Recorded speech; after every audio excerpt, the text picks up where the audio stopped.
Placer County grand jury found Roseville High School non-compliant with 15 emergency management regulations formulated based on safety plans submitted to the jury. We go to Cam Madrano with more. Thanks, guys. In their investigation, the grand jury specifically identified the possibilities of a train derailment as their reason to examine RHS safety. Executive Director of Personnel Services John Becker believes the jury devoted much of their time towards abrupt emergencies rather than on-campus crises. We can always get better with this stuff. These plans don't talk about it. They talk about a train derailing out there with toxic materials.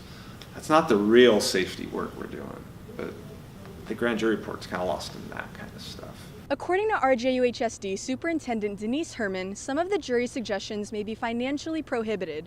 For example, the report calls for the employment of a district employee who oversees all safety concerns at each site. And we wouldn't be able to afford to hire another person just to oversee safety. So there are some things in the report that we will definitely consider and implement in our safety plan, and there were some things that they were recommending that it's not financially feasible. In the event of an emergency, safety protocol calls for teachers to utilize the Catapult Emergency Management Service. Substitute teachers do not have access to Catapult because the service is linked with RJUHSD specified emails. In March of last school year, RHS went into lockdown following reports of a firearm on campus.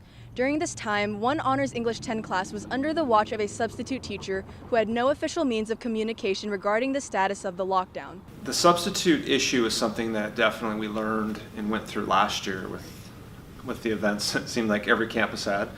At this point in time, because they don't have a district email address, they can't get into Catapult. The alternative to Catapult EMS requires substitutes to give their personal phone number to the registrar in order to receive updates and information regarding the crisis. The grand jury report deemed this alternative as not compliant with the guidelines used to conduct the evaluation.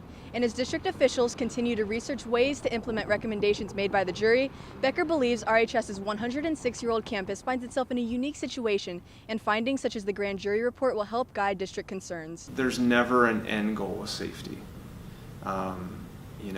Every day it's get every kid to school safe, get every kid home safe. You guys have such an old campus with all kinds of nuances and variables that it's always good to force the conversation.